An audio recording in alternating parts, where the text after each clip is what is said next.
को बताई थी, उसमें से तीन को standard model of particle physics से आसानी से समझाया जा सकता है, क्योंकि इसमें फंडामेंटल पार्टिकल्स इन फोर्सेस के कैरियर का काम करते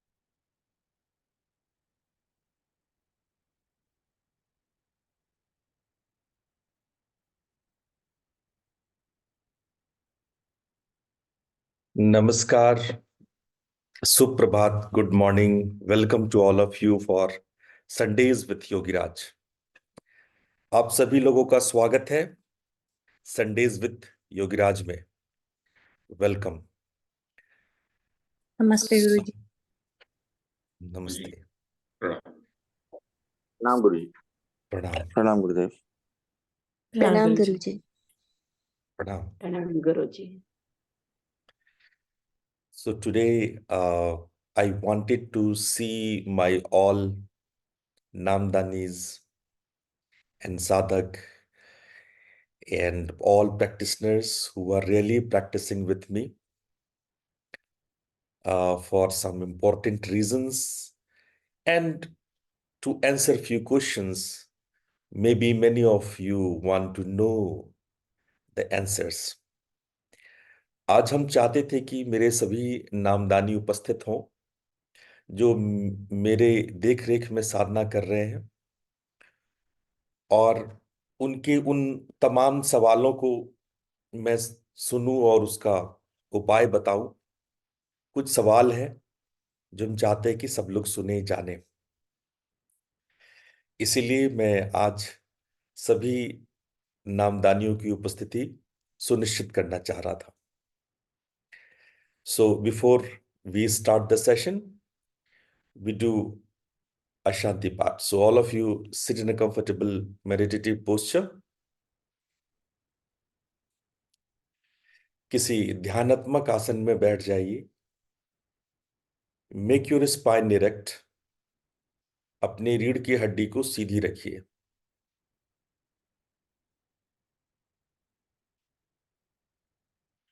Head and spine in a straight line. Shoulders relax. Eye muscles relax. Relax your whole body. पूरे शरीर को बिल्कुल शिथिल कर दीजिए।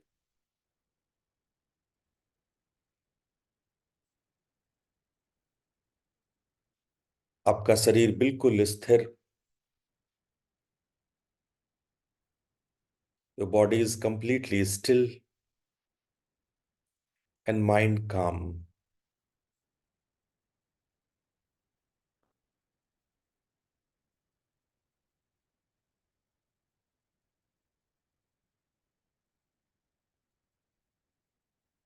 Now bring your awareness to eyebrow center and visualize there a golden flame, a divine flame. भ्रूमध्य पर ध्यान केंद्रित कीजिए और वहां दिव्य ज्योति की परिकल्पना कीजिए।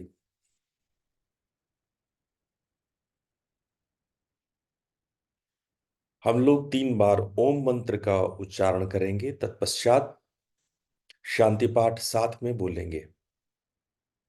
We will chant 3 Om all together and Shanti Path after that. Om chanting के लिए लंबा गहरा श्वास लीजिए। ओम।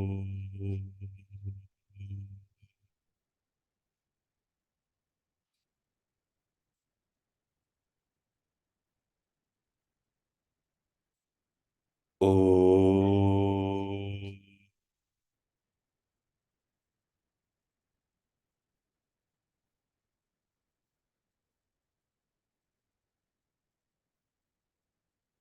ओम।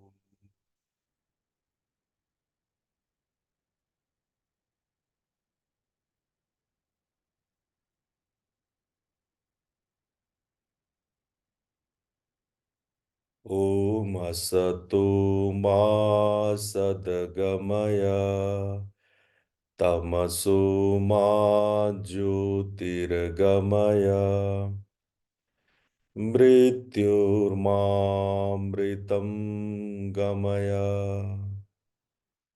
ओम शांति शांति शांति ही।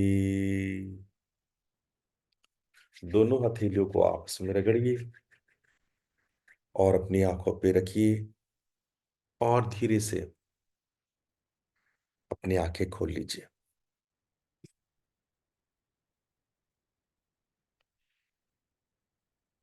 आप लोगों का पुनः स्वागत है। आज हम आप लोगों को जो पिछले सप्ताह शक्ति साधना कराए हैं उसका समरी करेंगे, उसका सारांश बताएंगे और उसको विज्ञान से भी जोड़ने का प्रयास करेंगे। पर उससे पहले मैं अपने नामदानी दीक्षित बंधुओं के साथ, जो लोग मेरे साथ साधना कर रहे हैं, मेरे बताए हुए तरीकों से साधना कर रहे हैं, उनसे हम कुछ बातें करेंगे। I am going to summarise the last week what we studied in Sakti Sutra and try to understand in the terms of science or scientific language. But before we go to the summary of Shakti Sutra, I would like to just talk with all practitioners, aspirants who are doing sadhana with me. So, first of all, I want to see if everybody is there or not. So I request Pratik and Rajiv Sharma to take attendance of all people, those who are present here. मैं अनुरोध करता हूं प्रतीक को और राजीव शर्मा को कि जो लोग आए हैं आप किसी उसका फोटो क्लिक कर लें या फिर नोट डाउन कर लें कि सब लोग आए हैं, सब लोग उपस्थित, विशेष रूप से नामदानी उपस्थित हैं या नहीं, उनके लिए बहुत स्पष्ट निर्देश था। अब मैं आपसे एक सवाल जो मुझे किसी ने पूछा है मैं आप लोगों को बताऊंगा। First of all I would like to answer a very good question. somebody asked me, Guruji, why we are learning so many varieties of sadhana? Sometime you teach Ramayan, sometime you teach Gita, sometime you teach yoga, pranayama, and sometime you teach Sakti Sutra. We feel very diverted and we couldn't find what is the real or actual path. This is the question which I get one of you. आप में से किसी एक ने सवाल पूछा कि गुरुजी कभी आप रामायण पढ़ा देते हो, कभी आप गीता पढ़ा देते हो, कभी आप योग पढ़ा देते हो, प्राणायाम पढ़ा देते हो, कभी आप शक्ति साधना कराने लगते हो, तो इससे बहुत डाइवर्जन हो रहा है। वो हमें समझ में नहीं आ रहा है कि हमें आखिर करना कौन सी साधना है। सब कुछ थोड़ा थोड़ा करने से अच्छा है कि हम एक ही साधना को अच्छे से करें। और सब कुछ करने में हम लोग सफल भी नहीं है, ना ढंग से संस्कृत आती है, ना ढंग से हमें माइथोलॉजी का ज्ञान है, ना हम इन अलग अलग भांति भांति के ग्रंथों से परिचित हैं और उसमें ढल पाते हैं। तो आप इतने वेराइटीज बता रहे हो, कुछ सर के ऊपर से जाता है और कुछ लगता है ये करना व्यर्थ है। तो आखिर किया क्या जाए? समस्या है कि नहीं? आप लोग बताओ, कम से कम आप लोग चैट में यस बोल के बताओ कि समस्या है कि नहीं। आप लोग ये महसूस करते हो कि नहीं? कुछ चैट में अपनी बातें लिखो कि हाँ ये बात है।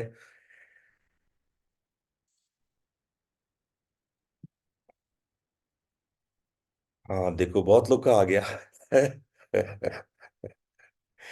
ठीक है, बिल्कुल कुछ लोगों ने कहा है और उनको सूट भी कर रहा है मेरी बात। और मेरे सौरभ साहब तो कुछ प्रश्न पूछना चाह रहे हैं। सौरभ, कुछ पूछना है तो पूछ लो, अनम्यूट करके पूछ लो सौरभ। हाँ सर, प्रणाम। हाँ, कुछ पूछना चाह रहे हो? सर मैं वो एक तो ये पूछना चाह रहा था कि ऐसा है, अलग अलग जो प्रैक्टिसेस हैं, कई बार तो अलग अलग चीज़ों से जानकारी होने से अच्छा लगता है और ये लगता है कि ये सारी चीज़ें होना बहुत ज़रूरी है। तो हमें तो नहीं लगता है ऐसा, लेकिन ये सब सपोर्टिव है और ये तो बड़ा मुश्किल से मिलता है, आपसे मिल पा रहा है तो ये अच्छा लगता है। बस यही कहना चाह रहा गुड। गु- मैं समझ गुरु जी गया। प्रणाम। हाँ, प्रणाम श्रीवास्तव जी, बोले।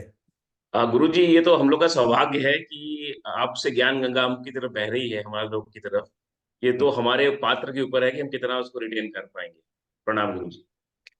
हाँ, बहुत बहुत उत्तम विचार है Srivastava ji. I translate in English what both the aspirant said. So Saurav said that it is a very good chance that we are going to learn so many different things, so he don't find any diversion. Whereas Srivastav ji said that ये उनके लिए बहुत सौभाग्य, it's really very great to learn so many things in this stage.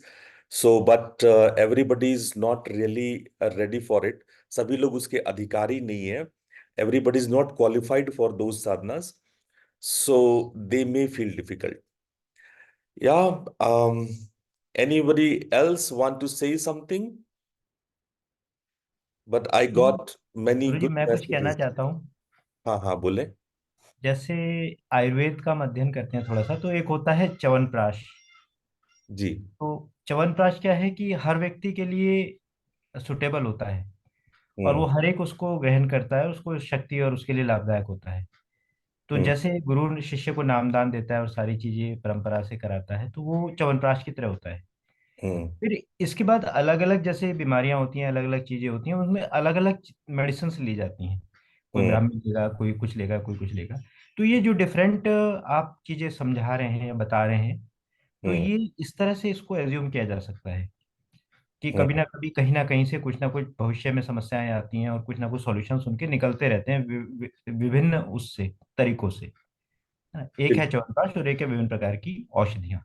तो इसी तरह से ये अध्यात्म की परंपरा है। जो हम नामदान लेते हैं शिव गुरु से या वो सब चीजें, वो एक मेन वो है। तो वो इन जनरल बहुत यूजफुल होता है।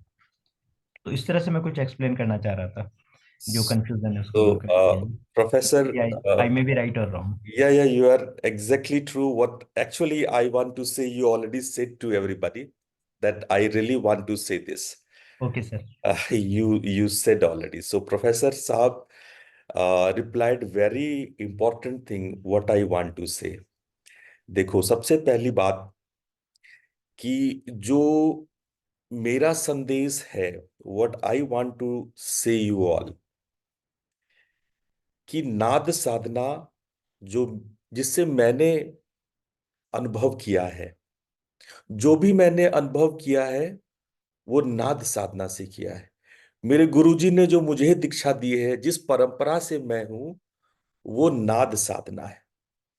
इसीलिए मैं जब भी आप लोग को आध्यात्मिक अनुभव करा पाऊंगा, कराने में सक्षम होऊंगा, वो उसी से होऊंगा जिससे मैंने खुद ने अनुभव किया है। तो मेरा तो एकमात्र जो आध्यात्मिक रास्ता है वो नाद साधना है। The nada sadhana is only and only practice which I learn, which I get experienced, whatever I know from the spirituality, it only because of my guru gave this sadhana to me in very childhood. Dozens of years I practice, more than thousands and thousand hours I practice, and then I experienced something. That's why whatever the way I want to teach you to actually uplift yourself is the नाद साधना. मैं वही साधना मैंने सीखा, तो जो सीखा वही मैं बताऊंगा. तो जो नाद साधना है उसको प्रोफेसर साहब ने कहा कि ये च्यवनप्राश है, ये मूल है, ये सारे चीज में इफेक्ट करेगा. This is the medicine which is common to all, it work for all. ये सभी चीज में आपको लागू होगा. जैसे भगवान कृष्ण ने गीता के दूसरे अध्याय में सारी बात बोल दी. When Lord Krishna want to explain why Arjun should fight, in chapter 2 he said everything. If you just go through the chapter 2 of Gita, you will find now no question left. Personally, when I studied Gita and when I read chapter 2, I thought now problem is solved, no question. But Arjun had question, क्योंकि वो क्षत्रिय था, वो कर्मयोगी था, उसने प्रश्न किया. मैं जब आपको नाद साधना बताऊंगा या बता रहा हूं, जिनको मैंने बताया है, उनके जीवन की समस्याएं हल नहीं हो पाती है. किसी को अलग बीमारी है, किसी को अलग परेशानी है, किसी को अलग तरह के चैलेंजेस है. तो प्रोफेसर साहब ने कहा कि सबके लिए अलग अलग दवाइयां होनी चाहिए. ऑल्दो स्पिरिचुअल लाइफ के लिए मैं कोई दूसरा साधना नहीं बताता, साधना तो एक ही है, लेकिन संसारी समस्याएं बहुत है. उस स्पिरिचुअल लाइफ को टच करने के लिए, उस स्पिरिचुअल लाइफ को पहुंचने के लिए बहुत सारी संसारिक समस्याएं. साधक आप अच्छे से बन पाओ, साधक बनने में भी बहुत सारी प्रॉब्लम है. कभी आप कहोगे गुरुजी समय नहीं मिलता है, गुरुजी मैं बीमार रहता हूं, गुरुजी मुझे सांस की तकलीफ है, मैं बैठ नहीं पाता, और XYZ. कभी कभी पारिवारिक समस्या होती है, कभी कभी सामाजिक समस्या होती है, कभी कभी आर्थिक समस्या होती है. You have lot of problems, sometimes financial problems, family problems, social problems, and because of those problems, you feel you are unable to do the नाद साधना. जब आप नाद साधना नहीं कर पाते हो, तो मुझे सोचना पड़ता है कि मैं आपके सोशल समस्याओं का हल करूं, मैं आपके physical, mental, social, family problem हल करूं, क्योंकि आप तो नाद साधना नहीं कर पा रहे हो. तो मैं कहता हूं चलो ठीक है, pranayama, do pranayama. When you do pranayam, you feel healthy. Then you can become a good नाद साधक. मैं प्राणायाम इसलिए कराता हूं कि आप नाद साधक बनो. मैं प्राणायाम इसलिए नहीं कराता कि प्राणायाम को ही आपकी साधना बना दूं. कल को आप ये कहने लगे गुरुजी बस प्राणायाम आपने करा दिया, हो गया, नाउ फिनिश, ठीक है, मैंने पा लिया जो मुझे पाना है, I got everything, so okay thank you bye bye. तो मैं प्राणायाम इसलिए नहीं कराता कि वो आपका मूल साधना है. मैं प्राणायाम इसलिए कराता हूं ताकि आप अपने फिजिकल समस्याओं से, जो आपके रोग हैं, कष्ट हैं, वो दूर हो जाए, उसके लिए मैं कराता हूं. फिर आप कहोगे गुरुजी फिर आप रामायण और गीता क्यों कराते हो? भाई जब आप रामायण पढ़ोगे तो जीवन की जो छोटी छोटी समस्याएं हैं, जब राम के चरित्र को देखोगे कि राम कैसे पति थे, कैसा बेटा था, कैसा भाई था, कैसा प्रतिद्वंदी था, कैसा मित्र था, तो आपको एक जीने का आदर्श मिलेगा. You will learn how to live. The story of Ramayana gives you a art of living, a way of living, how to become a good husband, how to become a good son, how to become a good friend, how to, all different roles, whatever in your life, you can learn from the Ramayana. फिर गीता क्यों पढ़ाते हो? गीता इसलिए पढ़ाते हैं ताकि आप जीवन की सच्चाई को जानो। जब भी जीवन में कोई चुनौतियां आएंगी, when you face the problems, then you need a Gita. All the affirms, the theories of Gita is helpful to face the challenges of life. तो जिंदगी के जो चुनौतियां हैं उसको समझने के लिए गीता की आवश्यकता है, वरना आप चुनौतियों से डर जाते हो और कहते हो मैं साधना नहीं करूंगा गुरुजी, मेरे से साधना नहीं होगा, ये मेरे सामने तो ये चुनौती है, अभी पैसे नहीं है मेरे पास गुरुजी, जब मैं करोड़पति बन जाऊंगा तब साधना करूंगा गुरुजी, अब जब मैं रिटायर होकर के खाली हो जाऊंगा तब करूंगा साधना गुरुजी, जब मेरे सारे रोग ठीक हो जाएंगे तब करूंगा, जब मेरे बच्चे बड़े होकर के इंजीनियर डॉक्टर बन जाएंगे तब करूंगा साधना. अरे भाई, समस्याएं कभी खत्म नहीं होगी, नेवर. वैसे तो बेचारा गुरु इंतजार ही करता रह जाएगा कि कब मेरे बच्चे साधना करेंगे, और आप हमेशा गोली देते रहोगे कि गुरुजी ये हो जाएगा, ये अभी ये समस्या, वो समस्या, वो समस्या, वो समस्या. तो मैंने उसका एक सनातन तरीका निकाला जो सब गुरु करते हैं. बोले ठीक है बच्चे भागो मत, मैं तुम्हें सब ज्ञान दूंगा, चुनौतियों से कैसे लड़ोगे, जीवन को आदर्श कैसे बनाओगे. अभी इतना ही नहीं, अभी मेरे पास बहुत सारे लोग आते हैं, गुरुजी मेरी ये मनोकामना, मेरी वो मनोकामना. देखो, गुरु आपके मनोकामना पूरा करने के लिए नहीं बैठा है. मेरी ये जो आपके साथ करार हुई है ना, मेरा जो आपके साथ अनुबंध है ना, मेरा जो आपके साथ कॉन्ट्रैक्ट है ना, वो आत्मा से परमात्मा को मिलाने का है. My contract is with you to make you divine, to make you spiritual, to give you liberation, salvation, to lead you to moksha, to lead you to mukti. That is the karar, the contract between you and me. When you make guru, guru promises to their disciples, I will lead you to moksha, to mukti. That is a contract between you and me. अभी बीच में मनोकामना कहां से आ गया? Now you came with lot of desire. गुरुजी अब मेरे को ना पैसे कमी है, कुछ ऐसे ऐसे हाथ हिला दो जैसे ये कौन बाबा लोग हिलाते ना, बागेश्वर और कौन कौन बाबा लोग, ऐसे डमरू बजा दो और मेरे घर में बारिश हो जाएगी पैसे की, तो कुछ हम करोड़पति बन जाए. अरे ऐसा कोई गुरु शिष्य का करार नहीं होता है. There is no any contract like this. मेरा आत्मा से परमात्मा को मिलाने का काम है. I have to lead you to the supreme. That is what the contract I have with you. मेरा आपकी मनोकामना से कोई लेना देना नहीं है, लेकिन आप लेके आओगे मेरे पास मनोकामना, गुरुजी नौकरी छूट गई मेरे हस्बैंड की, कुछ कर दो, तो मैं ऐसे में कहूंगा ठीक है बच्चे भागो मत. तब भी मेरे पास कोई, गुरु का मतलब होता है उपाय. गुरु का मतलब होता है उपाय. कैसे? आप सुने होंगे नॉर्थ इंडिया में खासकर ये शब्द बोली जाती है कि मुझे इसका गुर आता है, मुझे गुर आता है. गुर का मतलब उपाय, और जो उपाय को जानता हो वो कहलाता है गुरु.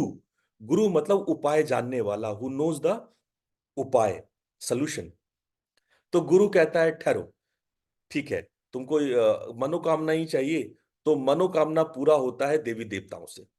तो चलो मैं तुमको देवी देवताओं की पूजा पद्धति कैसे होती है वो सिखा देता हूं, और तुम्हारी इच्छा देवी देवता पूरी करें. हम मैं तो क्या ही पूरी करूंगा, देवी देवता पूरी करेंगे, क्योंकि सनातन धर्म में देवी देवता आपकी इच्छाओं की पूर्ति करते हैं. तो मैं आपको देवी देवता पूजा करने की तरीका बता दूंगा कि हाँ, गणेश की पूजा कैसे करते हैं, विष्णु की पूजा कैसे करते हैं, देवी की पूजा कैसे करते हैं, माँ काली की पूजा कैसे करते हैं, माँ गौरा की पूजा कैसे करते हैं, और अलग अलग शक्तियों की, श्री विद्या की, ये सब की मैं साधना.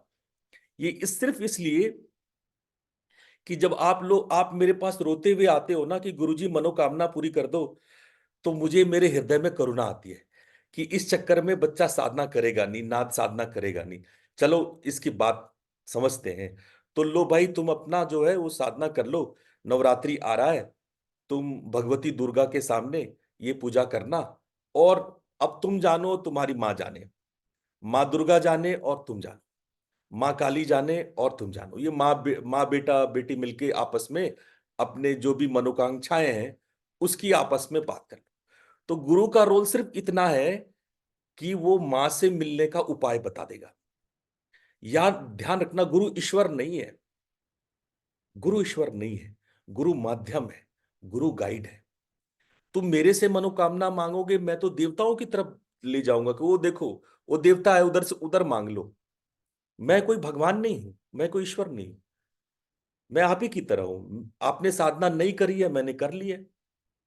आपको वो पता नहीं है, मुझे पता है। आपको उपाय का ज्ञान नहीं, मुझे है। बस इतना ही फर्क है। तो मैं आपकी मनोकामना पूरी नहीं कर सकता, तो मैं कहूंगा ये भगवान है, ये देवता है।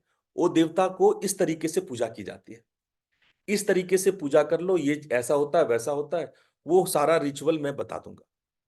तो उस तरह से जो रिचुअल मैं बता दूंगा, तो आप देवी देवता को प्रसन्न कर लो, अपनी माँ को प्रसन्न कर लो। और जो जो मानते हैं, कोई विष्णु को मानते हैं, कोई गणेश को मानते हैं, वो अपने अपने तरीके से।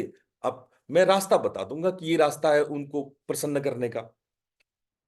तो समझ रहे हो ना, वो मेरा काम नहीं है कि मैं आपकी मनोकामनाओं को पूरी करूं, लेकिन मैं रास्ता बता सकता हूं।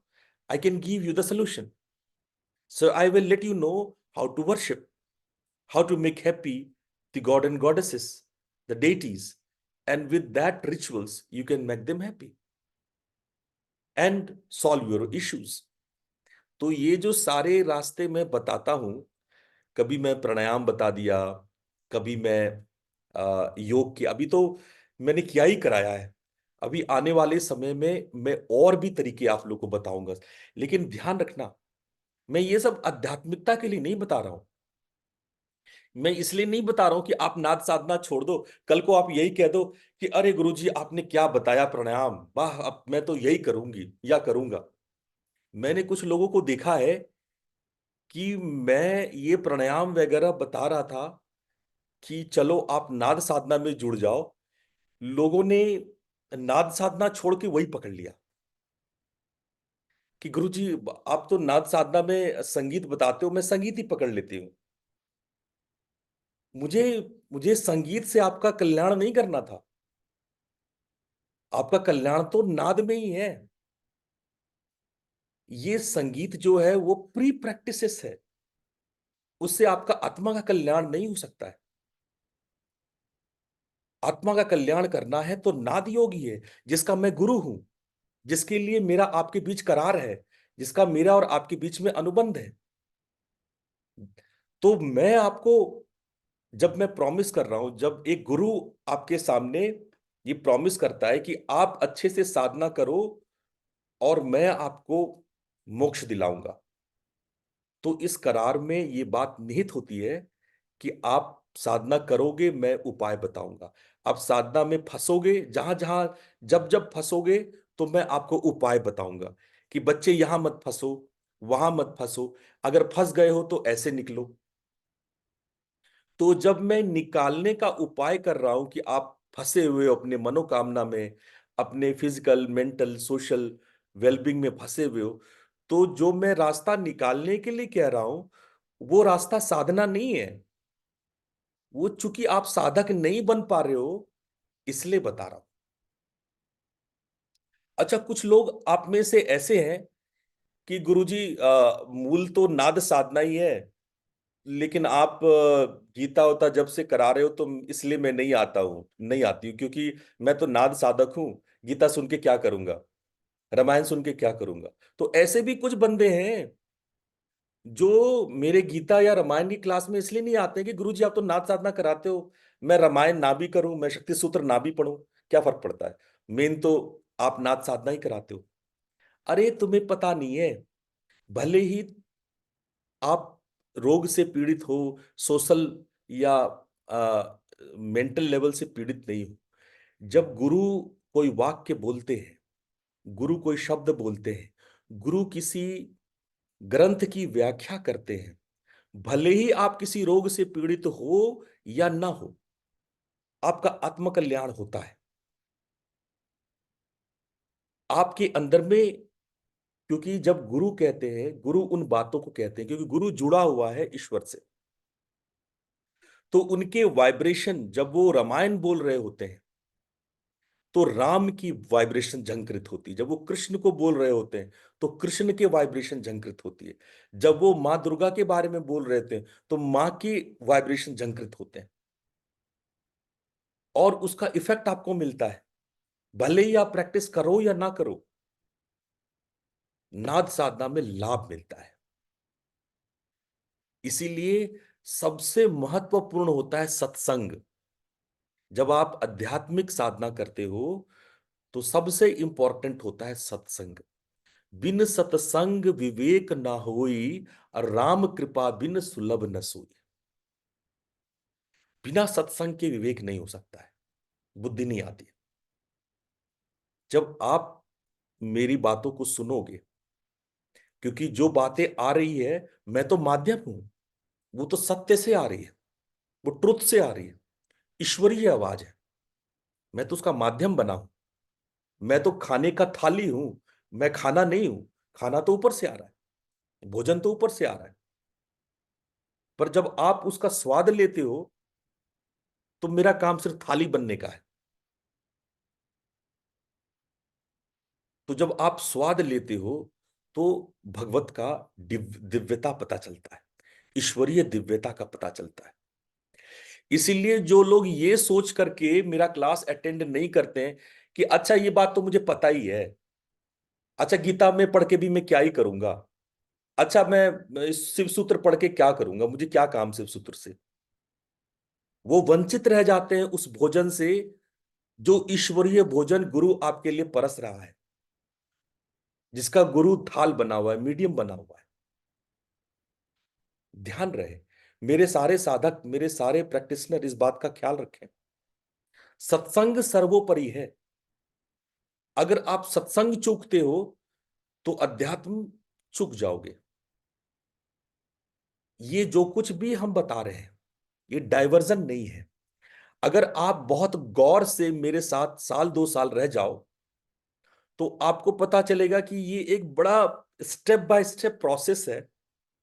मैंने पहले रामायणी क्यों बताया, उसके बाद गीता क्यों बताया, और गीता के बाद मैंने शक्ति साधना क्यों कराई। ये एक एक स्टेप है जो धीरे धीरे आपको साधक बना रही है। ये आपको पता नहीं लगेगा कि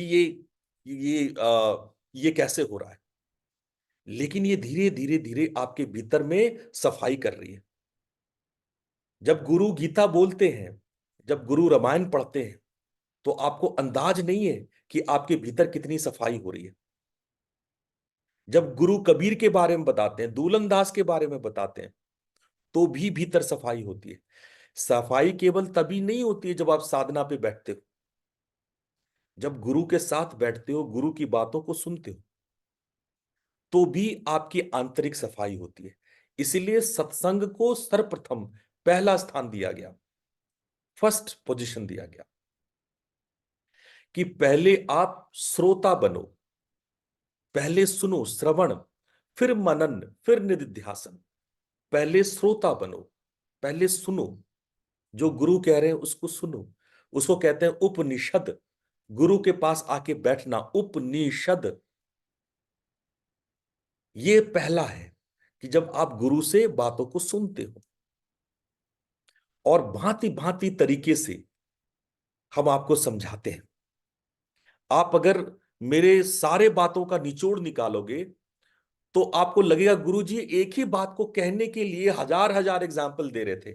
कभी गीता बोल के समझा रहे थे, कभी वही बात को रामायण बोल के समझा रहे थे, वही बात को प्राणायाम करा के समझा रहे हैं, वही बात को शक्ति सूत्र पढ़ा के समझा रहे हैं। बातें अलग अलग नहीं है।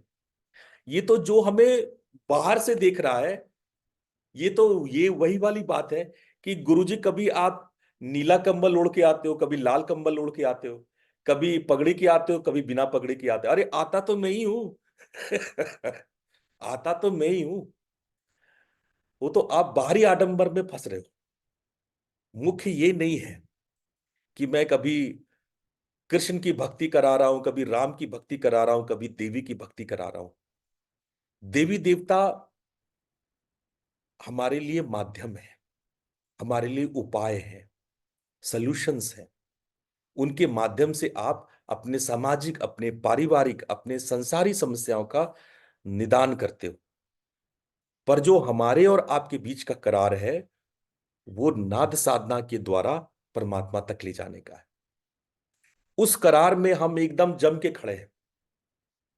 आप में से बहुत लोग अभी भी मुझे हर दिन की मेडिटेशन बताते हैं,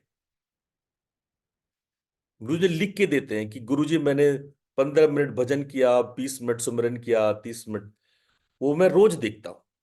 जैसे फॉर एग्जाम्पल श्वेता जी भेजती हैं, मैं इस पूरे ग्रुप में श्वेता जी को धन्यवाद देता हूं। उन्होंने एक दिन भी मिस नहीं किया। श्वेता जी लगातार मुझे भेजी हैं जब से उनको नामदान मिला है, और आज तक एक दिन भी उन्होंने मिस नहीं किया। और उन्होंने हर दिन श्वेता जी ने लिख के भेजा कि मैंने 15 मिनट ये किया, सुमरन किया, 15 मिनट ध्यान किया, आधे घंटे भजन किया, या जितना भी किया।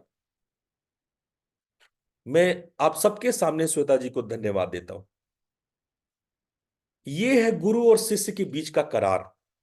चाहे मैं शक्ति सूत्र पढ़ा दूं, जब मैं मां काली को पढ़ाऊंगा ना, तब भी आपको लगेगा कि मैं वास्तव में नाद साधना ही पढ़ा रहा था। जब मैं आपको श्री कृष्ण पढ़ाऊंगा ना, तो भी आपको लगेगा कि मैं वास्तव में नाद साधना के लिए आप लोग को प्रेरित कर रहा था। मैं पढ़ाऊं जो भी, लेकिन प्रेरित तो मैं नाद साधना के लिए करता हूं, आपकी मुक्ति के लिए करता हूं, क्योंकि मैंने उस रास्ते को जाना है, उस रास्ते को देखा है। दूसरी बात कि कई बार आपको इन ग्रंथों के बारे में गलत फहमियां होती है। जैसे कि एक सामान्य गलत फहमी है कि मां काली की पूजा घर में नहीं करनी चाहिए, एक सामान्य गलत फहमी है। और इस तरह की गलत फहमी जब से यूट्यूब शुरू हुआ है, तब से ये चोर उचक्के लोग यूट्यूब बनाते हैं। चोर उचक्के कहने का मेरा मतलब इसलिए है कि वो ग्रंथों से बातों को चोरी करके, तर्क दे करके वो बोल देते हैं। वो उनका नहीं होता है ज्ञान। वो ज्ञान उन उन्होंने अंदर से प्राप्त नहीं किया है, उन्होंने ग्रंथों से चोरी की है। इसलिए मैं इसको चोर उचक्का बोलता हूं। ऐसे लोग जिन्होंने खुद का अनुभव नहीं किया है, यूट्यूब पे आकर के अनाप शनाप बातें बोलते हैं, और आप भ्रमित होते हो। इस पे ऐसी, ये देवता की ऐसी साधना नहीं होनी चाहिए, वो देवता की वैसी साधना नहीं होनी चाहिए। अरे आपने कभी उस देवता को देखा भी है? आप कैसे कहते हो कि काली मां की साधना घर पे नहीं होनी चाहिए? आपको काली मां आके बताई है क्या? जिन ग्रंथों से आपने चोरी की है, उस ग्रंथों का आपने ढंग से अध्ययन भी किया, अनुभव भी किया है? अरे परमहंस रामकृष्ण परमहंस मूर्ख थे जो काली मां की पूजा करते थे।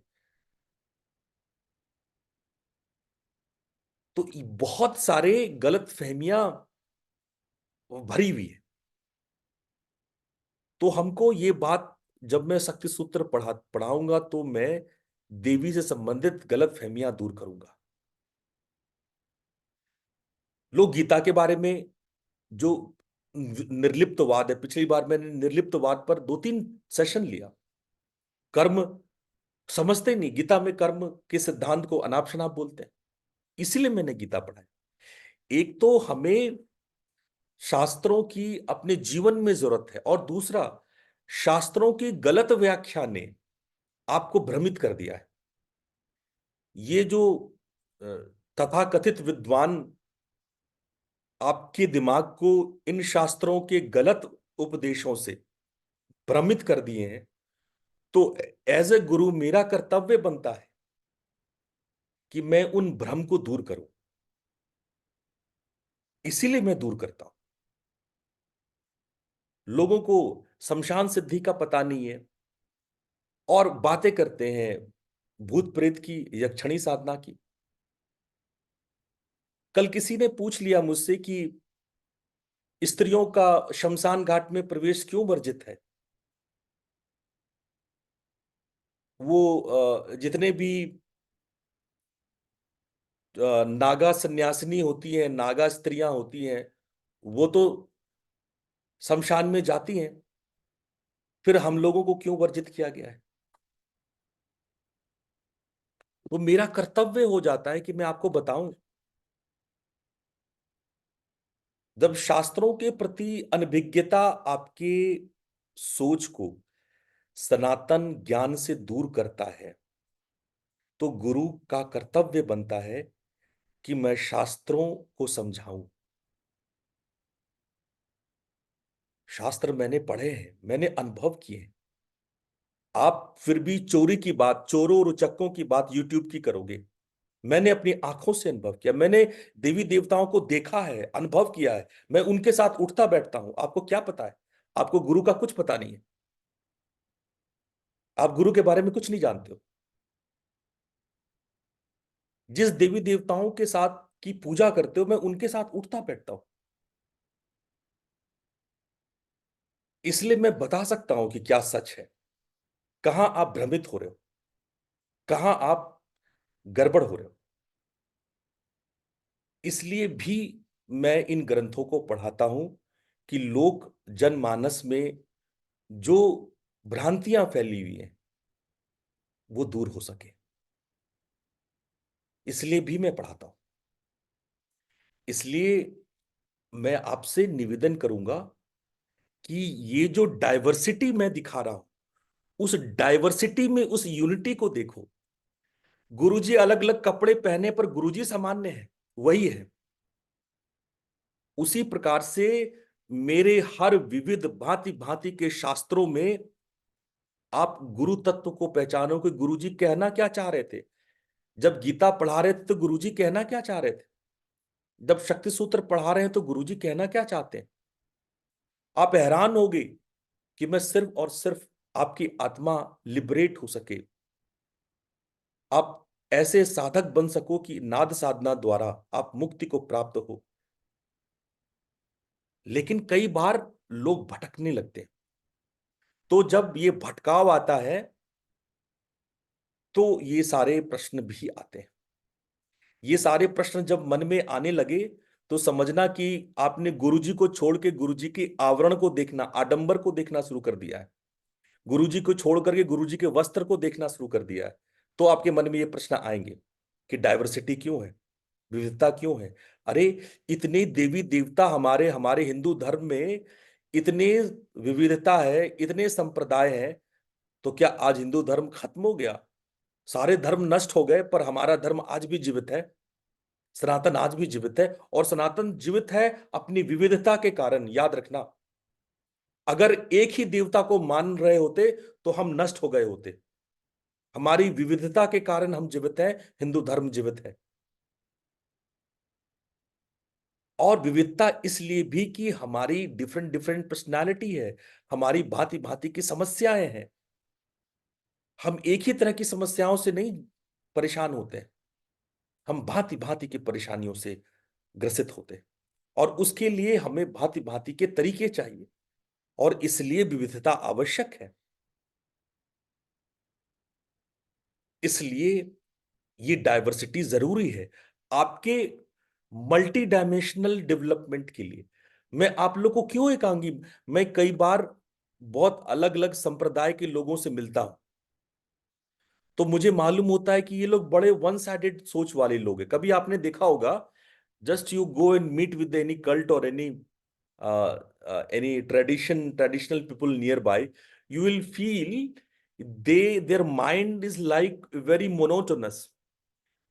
The way of living, their living style is very peculiar, particular. एक ही तरह का ड्रेस पहने हुए, एक ही तरह की भाषा बोल रहे हैं, एक ही तरह का सोच है। They can't develop themselves in the multi-dimensional latitude. और मैं आप लोगों को विकसित करना चाहता हूं विविध रूप में, मल्टी डायमेंशनल। परमात्मा अनंत है, आप भी अनंत हो सकते हो। आपके अंदर अनंत डायमेंशन, विविध आयाम डेवलप हो। क्यों नहीं आप प्राणायाम करके शारीरिक रूप से भी सौष्ठव हो? क्यों नहीं गीता पढ़ करके आप चुनौतियों को चैलेंज करने में भी समर्थ हो? क्यों नहीं रामायण पढ़ करके आप आदर्शवादी भी बने? क्यों नहीं मां की उपासना करके शक्तिशाली बन जाएं, अपनी मनोकामनाओं को पूर्ण कर लें? क्यों नहीं ऐसा हो? आप एकांगी क्यों रहो? आप में विविध विकास होना चाहिए, विविधता का डेवलपमेंट होना चाहिए। पर एक बात जो कॉमन है, आप सभी स्पिरिचुअल एस्पिरेंट हैं, आप सभी मुक्ति और मोक्ष की अभिलाषा रखे हैं, इसलिए अभी आप मेरे को सुन रहे हैं। Why you are listening? Because your soul want to get liberate, you want to be a mukt, you want to be a moksha. That's why me and you are there in this session. हम और आप अभी साथ में इसलिए ही हैं, इसलिए मैं आप लोगों को ये निवेदन करता हूं कि जो जो मंदिर से प्रसाद आपको मिल रहा है उसका स्वाद लीजिए, ठीक है, आनंद लीजिए, आप फंसिए मत। ये जो लड्डुएं बट रही है इससे आपका कल्याण ही होगा, ठीक है। मूल तो ठीक है, मंदिर में भगवान के दर्शन होने हैं, वो आपको मैं नाद साधना में सारे दर्शन करूंगा, सारे दर्शन कराऊंगा मैं।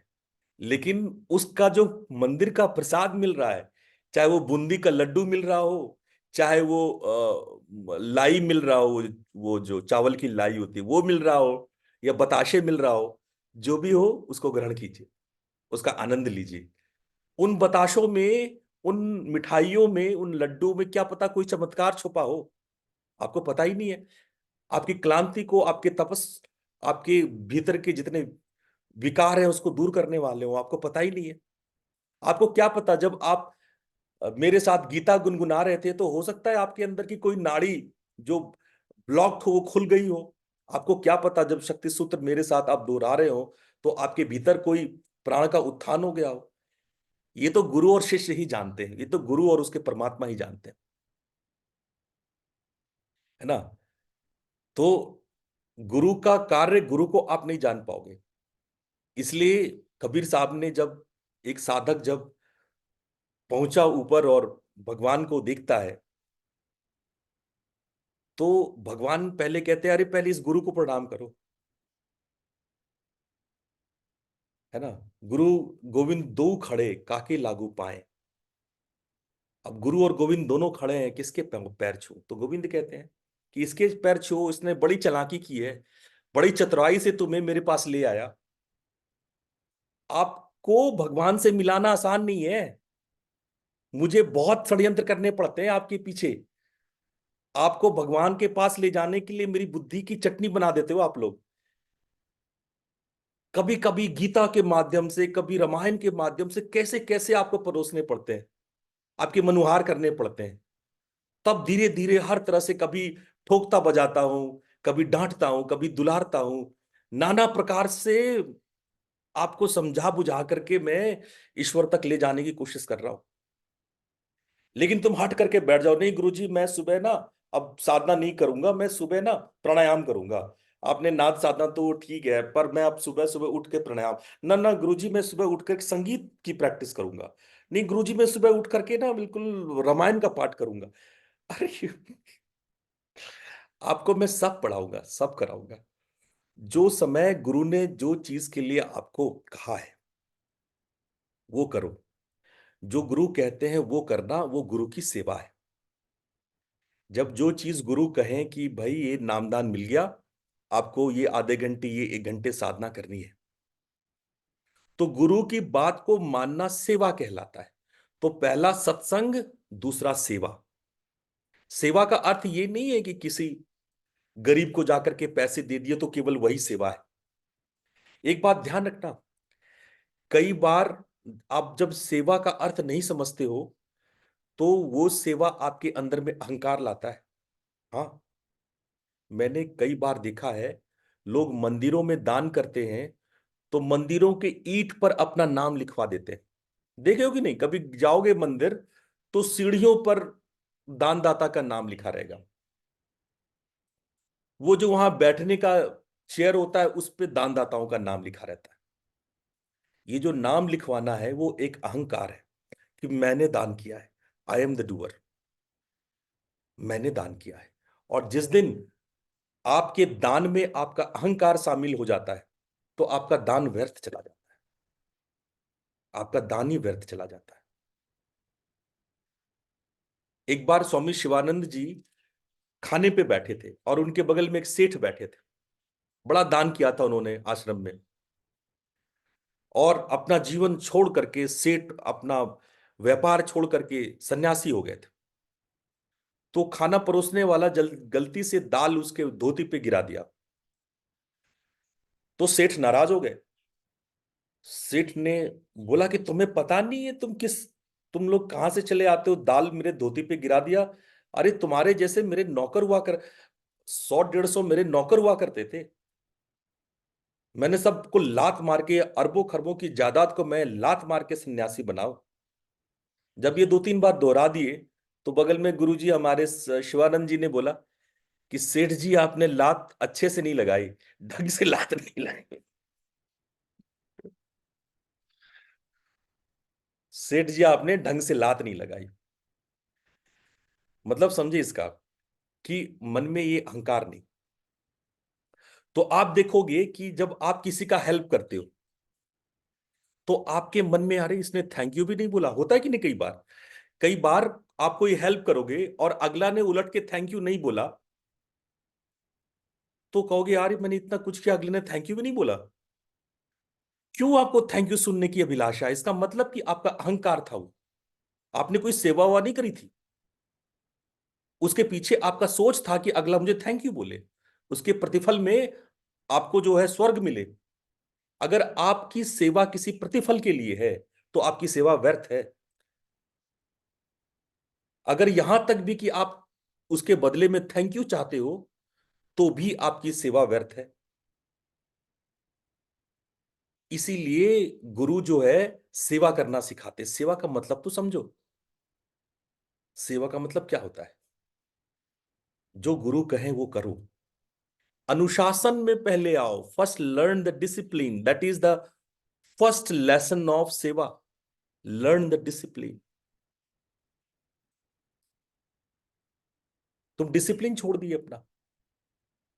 जो गुरु कह रहे, और ऐसा व्यक्ति ना यहां का रहता ना वहां का रहता। वो है ना कहानी, ना घर का ना घाट का।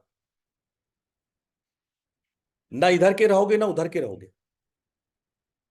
इसीलिए पहले डिसिप्लिन लाओ। अथ योगा अनुशासनम। योग अनुशासन है।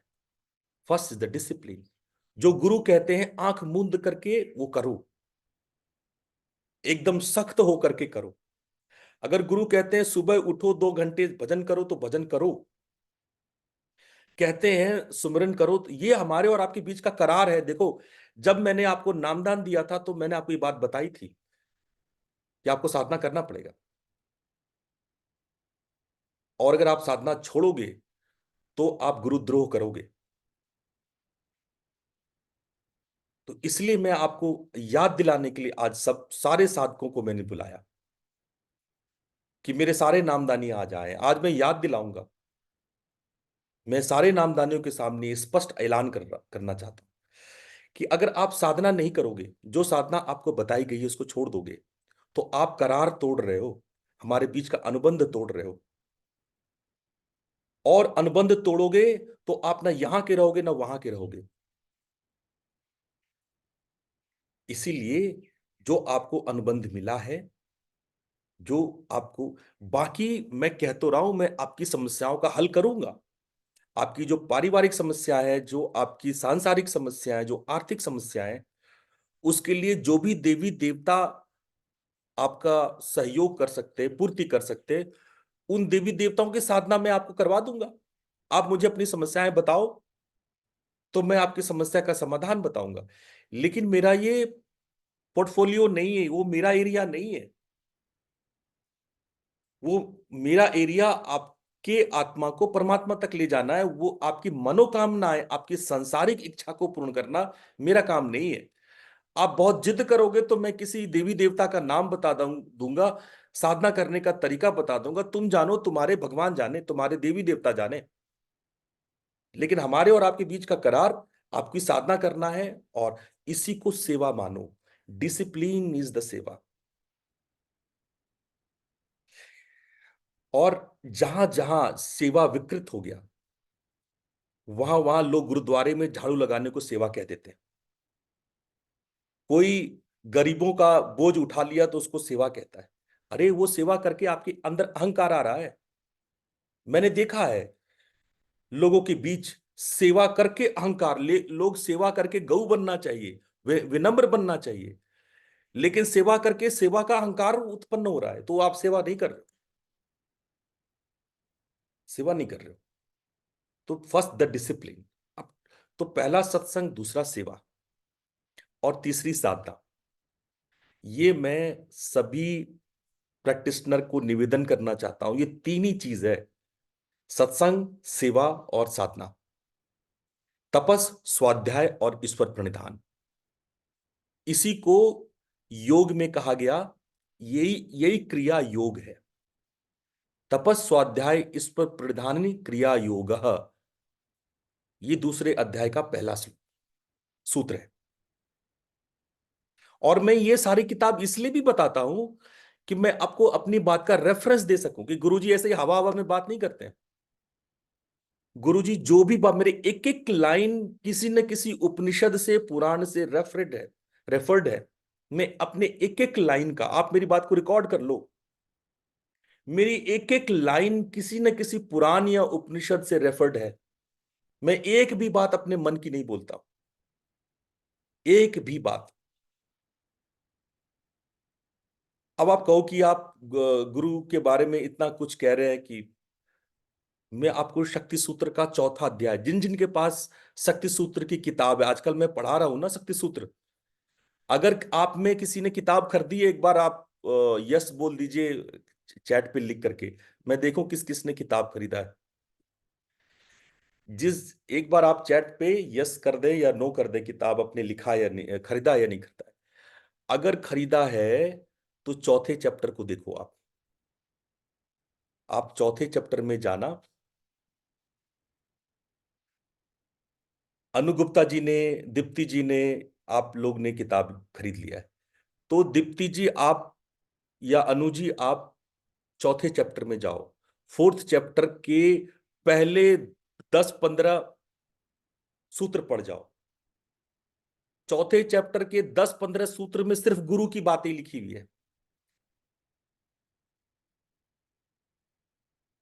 तो मेरा ये कहना है आपसे कि जो भी हम कह रहे हैं, तो आप कहोगे गुरु जी अपने मन से कह रहे हैं, नहीं, अपने मन से नहीं कह रहे, वो सब प्रमाण है। मेरी एक एक बात प्रमाण है, ठीक है। तो इसलिए मैं इतनी डाइवर्जेंस सिखाता हूं। ये डाइवर्जेंस आपके विविध विकास के लिए आवश्यक है, आपके डेवलपमेंट के लिए आवश्यक है। लेकिन मूल रूप से हमारे और आपके बीच का कॉन्ट्रैक्ट मुक्ति और मोक्ष का है, जो मैं नाद साधना से ही करवाऊंगा, और हर एक साधक ने करना चाहिए। तो तीन चीज क्या क्या है? सत्संग, सेवा और साधना। तो आप लोग एक बार इस चैट बॉक्स पे ये तीनों आप लोग लिख लो, ताकि मैं एश्योर हो जाऊं कि आपने ये बात सीख ली है। सत्संग, सेवा और साधना। सत्संग किसको? जब गुरु के हर विविध बातों को आप सुनते हो, जीवन में उतारते हो, वो हुआ सत्संग। सेवा किसको? जब आप गुरु जो बताए उसको डिसिप्लिन्ड होकर के, अनुशासित होकर करते हो, तो वो सेवा है।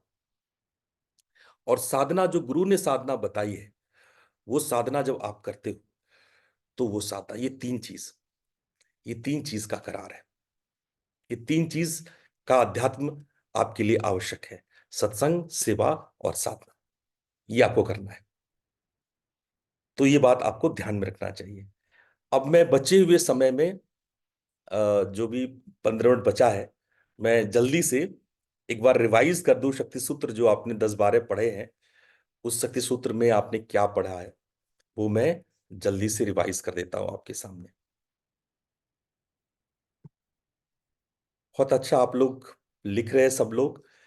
मुझे यकीन है कि सब लोग मेरी बात को बहुत गंभीरता से लेंगे, जिस प्रकार से आप लिख रहे हैं।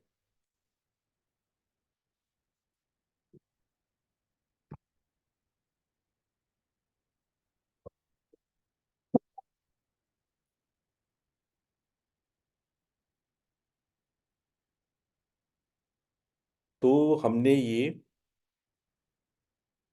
आप लोगों को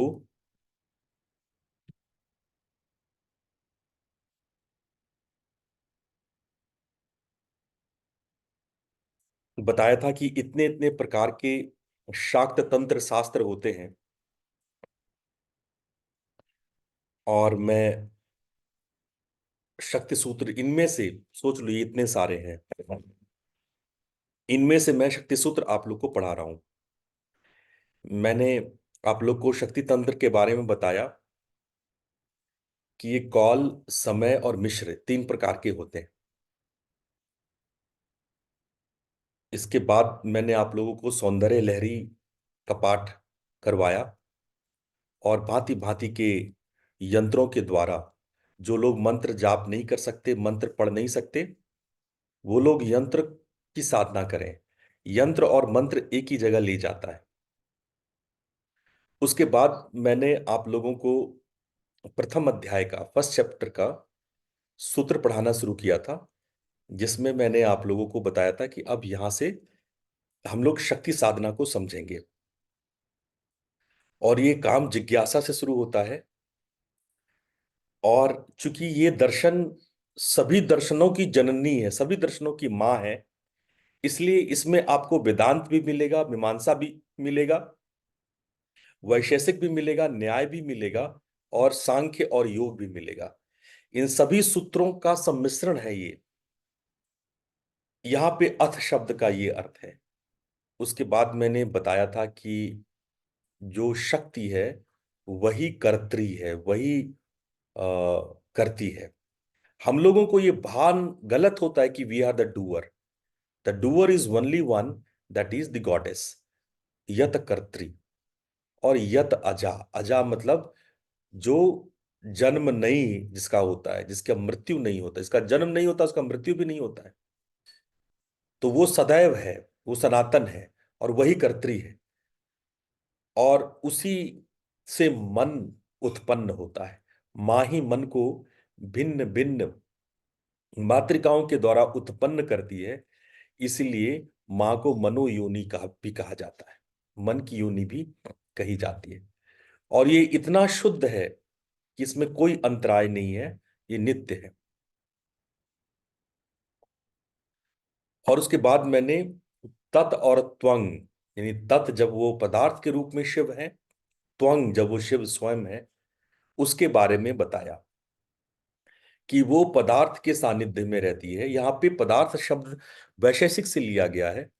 वैशेषिक में पदार्थ जब आप पढ़ेंगे वैशेषिक दर्शन को, तो आपको समझ में आएगा कि पदार्थ में पद अर्थ क्या क्या है, क्या पद होता है, क्या अर्थ होता है। पर मैंने बहुत संक्षेप में आपको बताया सब्सटेंस और सब्सटेंस में निहित शक्ति।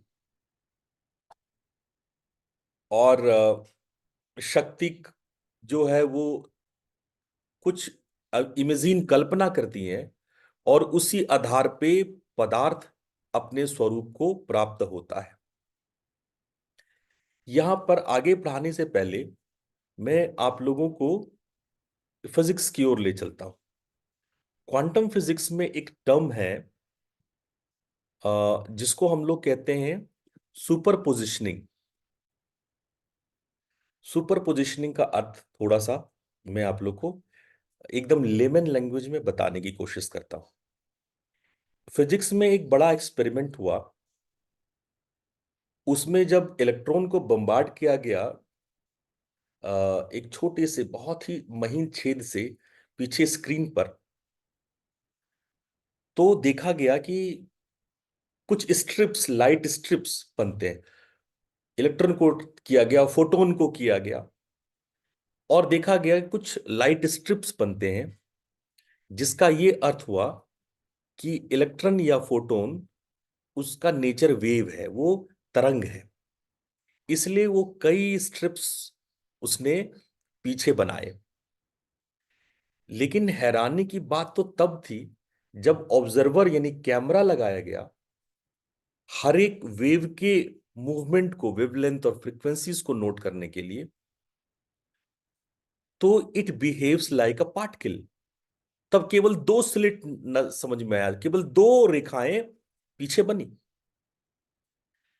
आपको लग रहा होगा कि गुरुजी ये तो, इसमें क्या ही बात हो गई, मतलब गुरुजी क्यों पढ़ा रहे, ये बात क्यों बता रहे। जब ये 2 रेखाएं हुई तो इसका मतलब कि जो फोटोन उधर से गुजरा वो पार्टिकल नेचर की थी।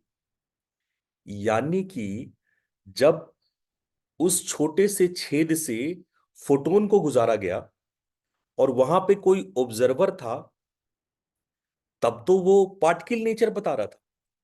और जब ऑब्जर्वर नहीं था, कैमरे नहीं लगे थे, कोई देख नहीं रहा था, तब वो वेव नेचर था। और ये बात सबको स्क्रॉडिंजर से लेकर के स्टीफन हॉकिंस तक, बड़े बड़े वैज्ञानिक आज तक चक्करघानी में घूम रहे हैं। ऐसा कैसे? यानी किसी ऑब्जर्वर के रहने से ये सूक्ष्म, अति सूक्ष्म पार्टिकल पार्टिकल लगती है, और ऑब्जर्वर नहीं होने पर ये वेव बन जाते हैं। और ऐसा होने पर क्वांटम की दुनिया में बड़े उतार चढ़ाव हुए। एक बड़ी सुंदर सिद्धांत आई बिल्ली पे। एक बक्से में बिल्ली को रखा गया और इसकी पोजीशन ऐसी रखी गई थी कि बिल्ली उसमें एक जहरीला गैस था, उसको गिरा देती और जहर निकलता, बिल्ली मर जाती। अब इस बात की कितनी संभावना थी कि जब वो डब्बा दोबारा खोला जाता तो बिल्ली मरी भी पाई जाती। हमें नहीं पता वो बिल्ली जिंदा भी है कि मरी हुई है। उसके पीछे ये सिद्धांत निकाला गया कि जब तक हम देख नहीं लेते हैं तो हमें पता नहीं है कि बिल्ली जीवित है या मरी हुई है। यानी हमारे देखने से ये पता लगेगा कि बिल्ली जिंदा है या मरी हुई है। कोई भी चीज हम तब जानते हैं जब वो देख लेते हैं, जब हम उसके ऑब्जर्वर होते हैं। हम अगर उन चीज को, हो सकता है आपके बंद बाथरूम के अंदर में एक हाथी हो, आपको पता ही नहीं है, आप खोल के देखेंगे तो आपको पता चलेगा कि इसमें हाथी नहीं है। अब इस तरह की भाषा क्वांटम फिजिक्स ने बोलनी शुरू कर दी। उस पार्टिकल का सुपर पोजिशनिंग वो तब तक पता नहीं चलता है जब तक कि कोई ऑब्जर्वर ना हो, और वो ऑब्जर्वर की वजह से वो पार्टिकल नजर आता है, उसका वेव नेचर गायब हो जाता है। थोड़ी बात हल्की हल्की समझ में आ रही है? मैं बहुत लेमन लैंग्वेज में बोलने की कोशिश, ये फिजिक्स का बहुत गूढ़ ज्ञान है, मैं कोशिश कर रहा हूं इसको लेमन लैंग्वेज में समझाने की। अब हमारे शरीर के भीतर भी बहुत छोटे छोटे अणु हैं, एटम्स हैं, एटम के भी छोटे पार्ट्स हैं, पॉजिट्रॉन, न्यूट्रिनो, बहुत सारे छोटे छोटे। तो हमारा शरीर भी वेव होगा, और ये हमें हाड़ मांस पार्टिकल नजर आता है, हमें पदार्थ नजर आता है, सब्सटेंस नजर आता है। तो एक थ्योरी आई जिसको कहते हैं स्ट्रिंग थ्योरी। स्ट्रिंग थ्योरी कहता है कि अगर हम लोग शरीर रूपी दिख रहे हैं, इसका मतलब है कि कोई ऑब्जर्व कर रहा है हमें, इसलिए हम पार्टिकल रूप में दिख रहे हैं, वरना हम पार्टिकल है नहीं, हम वेव है। और कौन देख रहा है? तो ब्लैक होल देख रहा है। ब्लैक होल यहां पे ऑब्जर्वर है। यानी कि स्ट्रिंग थ्योरी कहती है कि black hole as a observer वो आपको देख रहा है, कोई है जो आपको देख रहा है, ईश्वर, गॉड। और ब्लैक होल को मां काली कह सकते हैं हम लोग, भगवती मां काली कह सकते हैं, महाकाली कह सकते हैं। महाकाली के लगातार ऑब्जर्व करने की वजह से हमारा शरीर पदार्थ के रूप में, सब्सटेंस के रूप में, हाड़ मांस के रूप में दिखता है, वरना हम तो तरंग थे, हम तो तरंग है।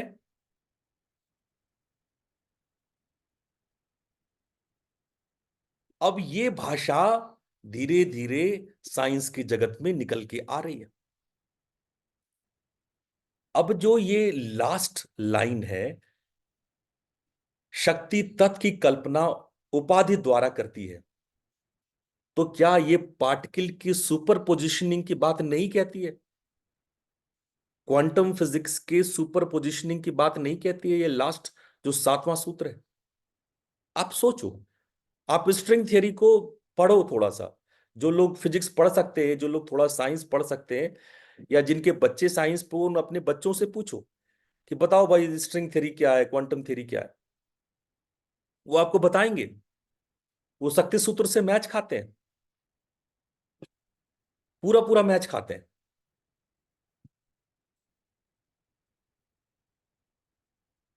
हमने आपको बहुत जो मेथड्स दिए कि आप अलग अलग ये सौंदर्य लहरी का पाठ करो। इन सौंदर्य लहरी के पाठ में बड़ी गोपनीय शक्तियां छुपी हुई है। हर एक सौंदर्य लहरी का श्लोक अपने आप में एटम बम है। एक एक श्लोक अपने आप में महान शक्तिशाली श्लोक है। जब आप उसको पाठ करते हो तो आप उन शक्तियों से भरते जाते हो, उन शक्तियों को स्पंदित करते हो। जो लोग पाठ नहीं कर सकते वो यंत्र पर त्राटक करने मात्र से अपनी शक्तियों को उद्वेलित करते हैं।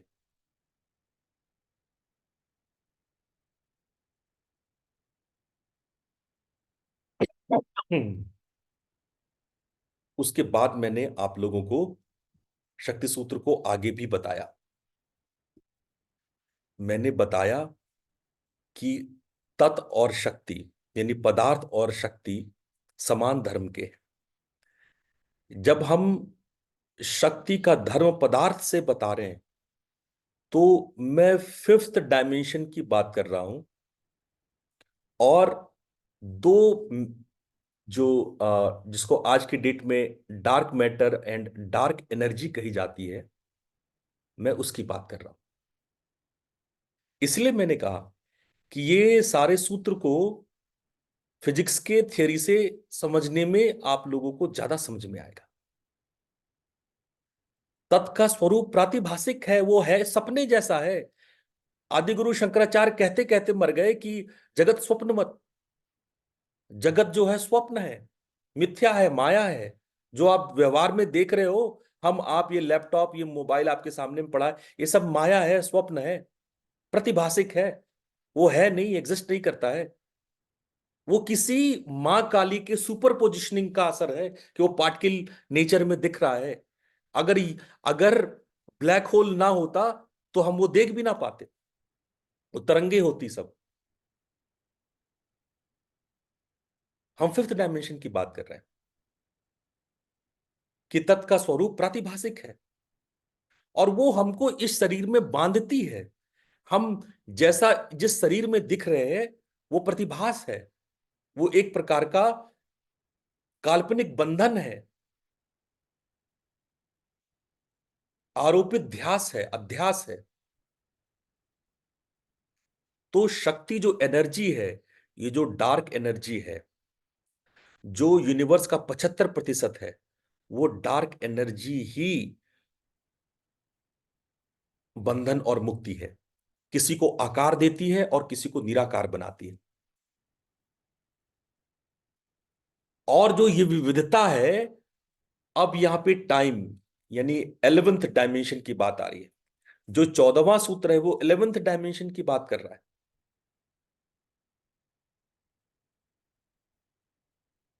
हो सकता है मैं आप लोगों को 10 डायमेंशन के बारे में जो फिजिक्स कल्पना करता, अभी ये कोई प्रूव्ड थ्योरी नहीं है,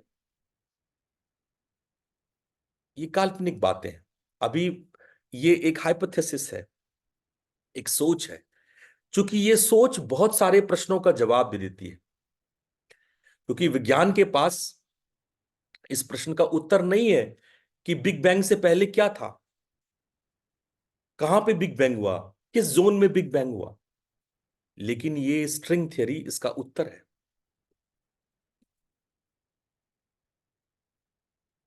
तो जब हम ये 14वां सूत्र पढ़ रहे हैं तो ये लगभग हम लोग 11th डायमेंशन की बात कर रहे हैं।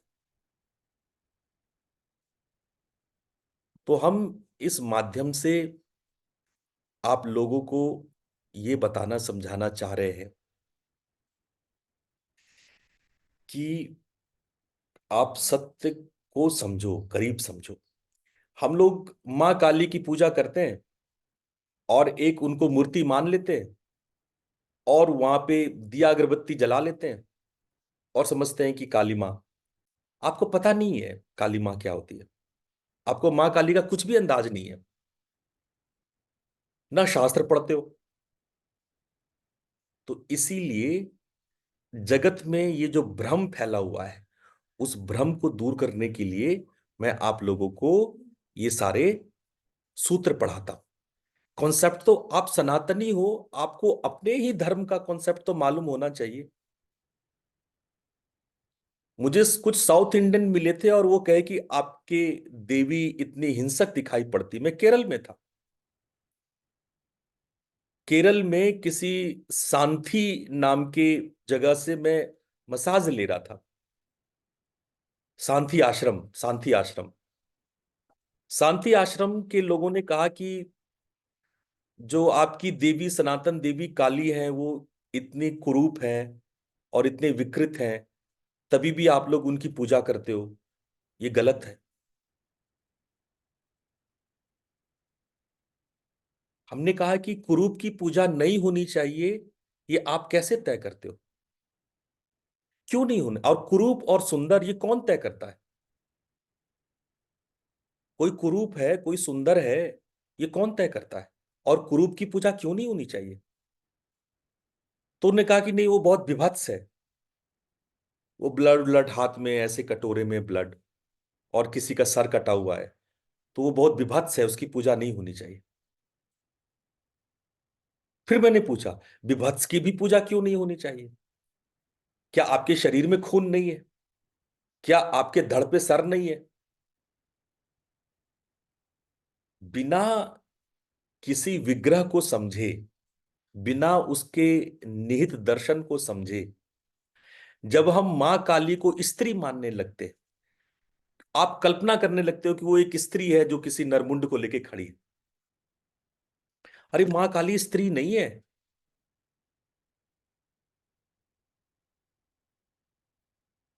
आप उनकी तरह नहीं हो सकते हो कि आप, किसी ने कल मुझसे पूछ लिया था कि मां काली भी तो शमशान जाती है। मां काली का शमशान जाना और आपके शमशान जाने में फर्क है। मां काली है, आप नहीं जानते वो क्या है। वो ब्लैक होल है, वो हमारे भीतर की बिंदु शक्ति है, वो बिंदु कला है, वो एब्सेंस है, वो नथिंगनेस है। इसीलिए वो अस्त्र नहीं होता है उसमें। नथिंगनेस को दिखाने के लिए हम लोग के पास सिर्फ काला रंग है, ब्लैक कलर है, इसलिए black colour show the symbolic presentation of nothingness. Voidness, शून्यता को दिखाने के लिए करते हैं, इसलिए उसको वस्त्रहीन करते हैं। वो वस्त्र नहीं पहनती है क्योंकि उसमें अलंकार नहीं है, आडंबर नहीं है, आवरण नहीं है, उसका आकार नहीं है, इसलिए वस्त्र नहीं पहनाते हैं। ना दर्शन का पता है लोगों को, ना लोगों को अनुभव है। कहते हो काली की पूजा नहीं करनी चाहिए, किस मूर्ख ने कह दिया? कहां से पढ़ते हो ये सब बातें? इसलिए मैं कहता हूं, ये जो यूट्यूब पे चोर उचक्के आते हैं, इनको कुछ नहीं पता है।